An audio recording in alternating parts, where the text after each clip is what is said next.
Good morning. Good morning. Good morning. Welcome back to Stories with Sunny, the summer reading edition.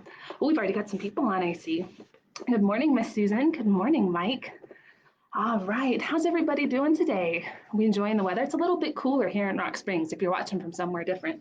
So it's been kind of nice. I've been driving around with my windows down lately.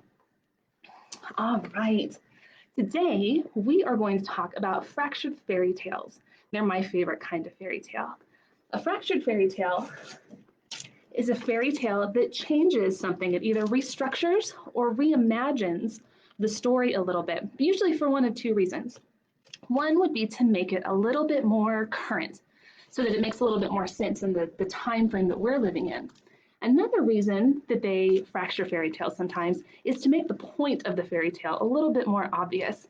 If you guys have ever read any Brothers Grimm or anything like that, sometimes when you get to the end, you kind of understand what's going on, but you might not understand it all the way. A fractured fairy tale fixes that for you. That's what we're going to do today, fractured fairy tales, Miss Sunny's favorite. And I think we'll go ahead and start with Little Red. So this is Little Red and the Very Hungry Lion. Do you like the lion's hair? That's my favorite part of this whole book. He's got some crazy hair going on. So Little Red and the Very Hungry Lion by Alex Smith. This is Little Red. Today she is going to be gobbled up by a lion. This is the lion. Well, that's what he thinks is going to happen anyway. What do you think is going to happen? Is the lion going to eat Little Red? Should we make a prediction? One hot morning, Auntie Rosie woke up covered in spots. There was only one thing for them, spot medicine. Oh dear, said Little Red when she heard the news. I'll come right away. So she put some spot medicine into her basket and waved goodbye to her daddy. You see Auntie Rosie covered in spots? It was a long way to Auntie Rosie's house. Little Red walked under the giraffes and over the sleeping crocodiles and past the chattering monkeys. She crept around the termite mounds and under the leaping gazelles. Then she caught a ride on an elephant, wiggled her way around the hippos and the warthogs, and waved hello to some meerkats. Then she sat down in the shade of a shady tree. And that's when the lion arrived, the Very Hungry Lion. Oh, hello, purred the lion. Where are you going? To visit my auntie who is covered in spots, said Little Red. In the time it took for his tummy to rumble, the Very Hungry Lion had cooked up a very naughty plan. So here's his plan. My very clever plan. 1. Sneak off to Auntie Rosie's house. 2. Hide her in the cabinet. 3. Dress up as Auntie Rosie. Or, wait for a bit. 5. Jump up and eat Little Red. Don't have enough fingers. 6. Eat Auntie Rosie for dessert. Well done. You are a very clever lion. Do you think that sounds like a good plan? See, our lion rushed off to put his plan into action. When he arrived, the Very Hungry Lion stuffed Auntie Rosie in a cabinet and locked the door. Then he squeezed himself into one of her nightgowns and covered himself all over in spots. Now, of course, when Little Red arrived, she realized right away that this wasn't Auntie Rosie sitting in the bed. She quickly looked around and spotted her auntie peeking through a gap in the cabinet. Then Little Red decided that she was going to teach the naughty lion a lesson. So let's see. There's our lion right now. Oh, Auntie, cried Little Red, what tangled hair you have. And before the Very Hungry Lion could even lick his lips, Little Red had brushed and combed and twisted and braided until the lion had a very lovely new look. This had not been a part of the lion's plan. So he opened his mouth wide. Disgusting, shouted Little Red. What gigantic, grimy teeth you have, Auntie. And Little Red made the Very Hungry Lion brush his teeth until they sparkled. Oh, Auntie, sighed Little Red, What an old nightgown you are wearing. And before the very hungry lion knew it, Little Red had found a much prettier dress for him to wear. This had not been a part of the lion's plan either. Stop, yelled the lion. I am a very hungry lion and my tummy is grumbling. Little Red pointed her finger. Well, trying to eat children at Auntie's is very naughty. If you were hungry, all you had to do was ask for some food. The very hungry lion let Auntie Rosie out of the cabinet and said sorry, ever so politely. Little Red gave Auntie Rosie the spot medicine, which worked immediately. Then the three of them gobbled up the whole basket of donuts together. The lion had 5. Soon it was beginning to get dark, so the lion walked all the way back home with Little Red on his very best behavior. He promised to never, ever, ever try to eat another auntie or any children. But he might be tempted to eat a daddy. Here we go. So there was our first book, Little Red and the Very Hungry Lion. So who remembers the original book that's based off of? The non-fractured version. That'd be Little Red Riding Hood. And was she running from a lion in that book, or was it maybe a wolf? Yeah. Okay. Let's do Reading Beauty next. This one is based on, can anybody guess? The story of Sleeping Beauty. When she was born in the original story, Sleeping Beauty's parents held a big fancy party, a ball, and they invited everyone in the kingdom except for one fairy. That fairy heard about the party. It hurt her feelings. She got really mad, and she came and she cursed Sleeping Beauty. Then on her 16th birthday, she would prick her finger on a spinning wheel and fall into a sleep for a very long time. So let's see how Reading Beauty is different from the original Sleeping Beauty that we all know. Here's Reading Beauty by Deborah Underwood. Okay, scooch in for you. Once upon a planetoid, surrounded by book lovers, a princess, Lex, read morning, noon, and night beneath her covers. Lex's bedroom brimmed with books. She read them at top speed. She even trained her puppy, Prince, to fetch her things to read. But on her 15th birthday, Lex awoke. Her books were gone. She raced to find her parents. Make them stop. What's going on? They answered with a story. Long ago, when you were small, we held a celebration and invited one and all. But when the guests were toasting you, we heard a muffled shout. A fairy burst in, furious that she had been left out. You guys see the fairy up here? How could you not invite me? I must say I'm rather miffed. But wait, we did. Be quiet. Let me give your Lex a gift. Like all you wretched readers, Lex will live for reading. But when she's 15, she'll flip a page and get a paper cut. The paper cut will bring a curse of death-like sleep will take her. She'll stay that way forever. Only true love's kiss will wake her. Have you guys ever had a paper cut before? I get them all the time, and they hurt a lot, don't they? So that's why we hid your books away, her mother said, dejected. For any book could cut you, and we need you to be protected.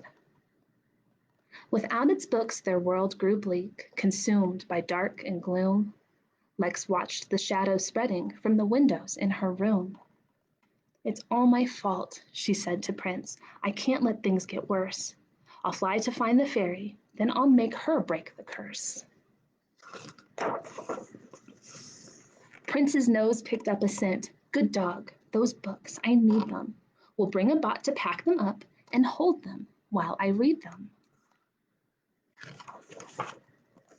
Lex started off with how to fly, then how to find a fairy. And stories gave her courage when the trip got rough and scary. Meanwhile, in her fairy lair, the fairy shrieked, It's Lex! She won't get me, I'll stop her with my thorny hedges hex. A wall of thorns around her home.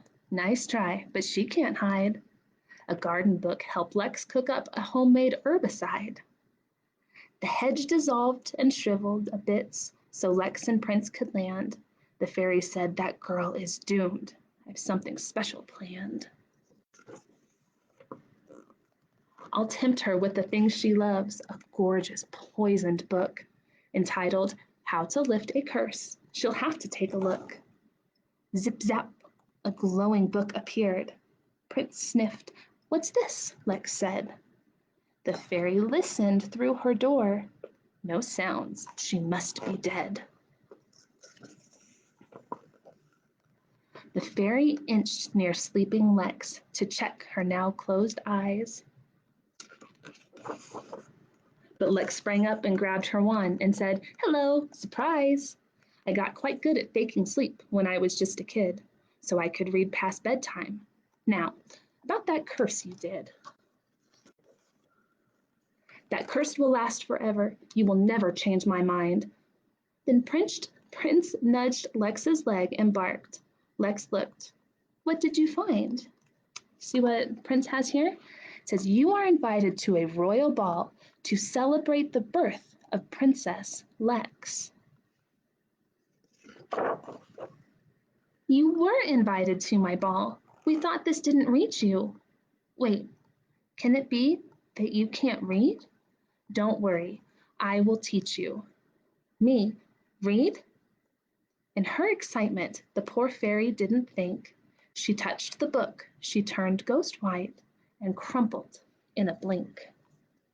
Do you guys remember How to Lift the Curse? She has to get what? True love's kiss? "The fairy cursed herself," Lex cried. "We need to help her quick." Prince ran up and gave the fairy's face a sloppy lick. The fairy slowly came to life. What happened? I'm not dead." "Oh, Prince loves everyone," Lex shrugged. She smiled and scratched his head. Is Prince the goodest boy? I think he's probably the goodest boy. So Lex came home, the books came back, the land was filled with laughter. The fairy found a job, and all read happily ever after. Do you think a librarian job is a good idea for a fairy? I think that could be a lot of fun. Have a fairy librarian. All right. So you've got one book left, guys, our last fractured fairy tale of the day. And this one is called, I'm going to show it to you this way, Hansel and Gretel instead of Hansel and Gretel. And why would we call her Hansel instead? Maybe because she's a chicken. This is Hansel and Gretel, the ninja chicks.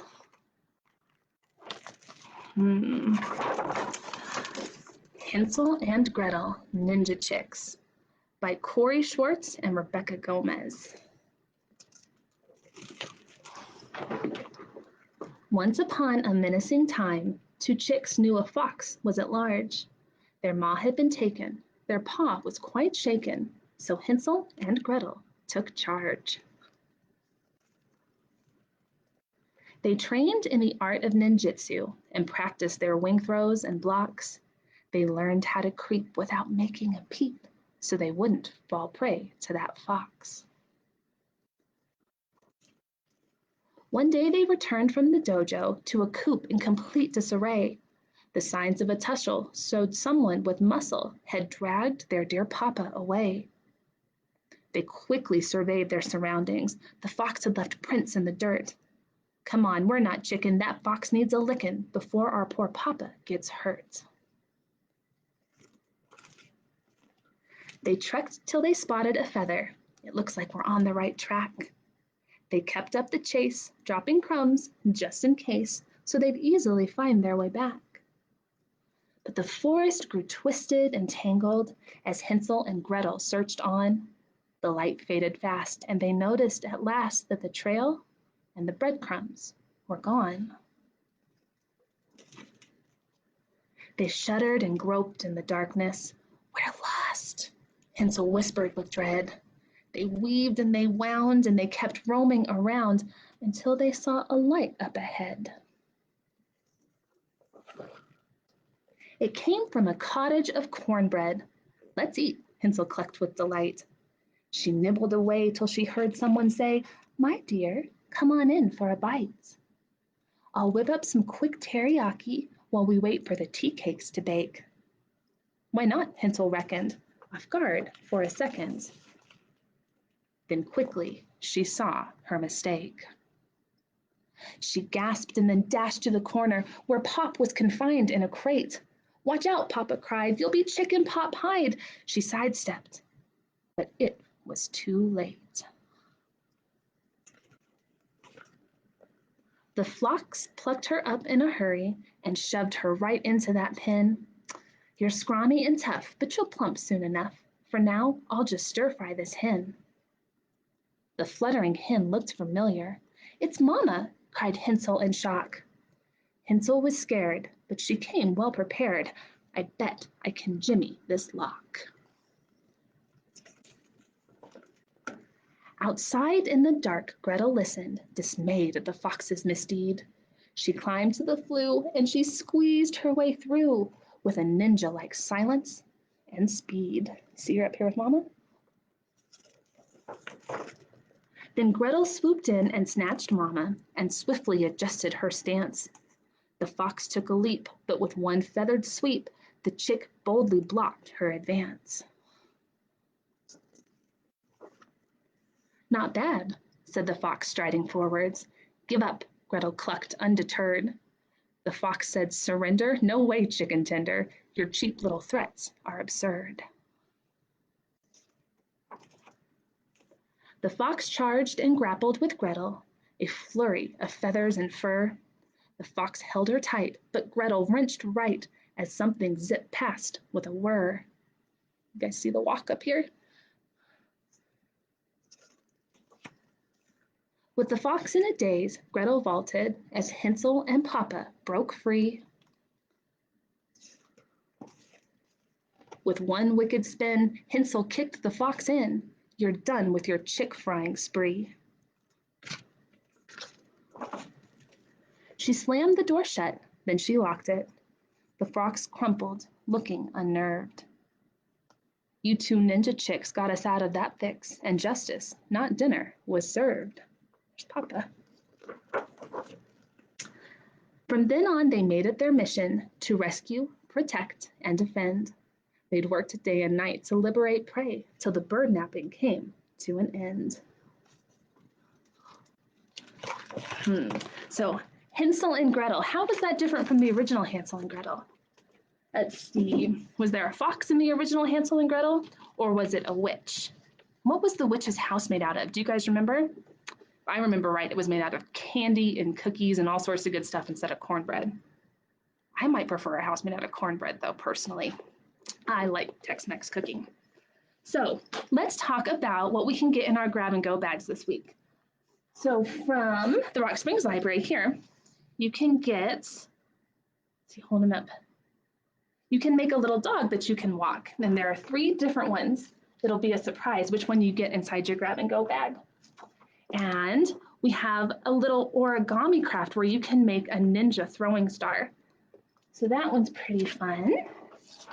And we have a game that you can play. It's a tic-tac-toe game with different colored donuts. Just like our lion in Little Red and the Very Hungry Lion, he ate donuts at the end, didn't he? So we'll see which color donuts the lion gets to eat at your house.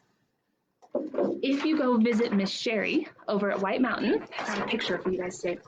She is going to give you all the basic stuff you need, all the forms and everything to make a fan out of wildlife. And if you look here, that's a pinecone bird feeder.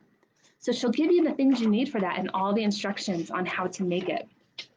And if you're feeling really squirrely and you want to head over to Green River and see Miss Becky, which I think you should do, she has got this set up for you. It's an outdoor adventure pack. And the very first thing you get is this cool little brochure. And it tells you where all the parks are in Green River that you can go and visit.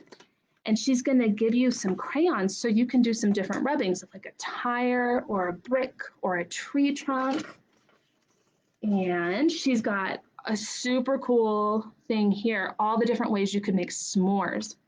Like instead of using a graham cracker, maybe you use an Oreo with a peppermint patty and some chocolate syrup. You can mix and match from all three different columns and come up with your very own treat idea.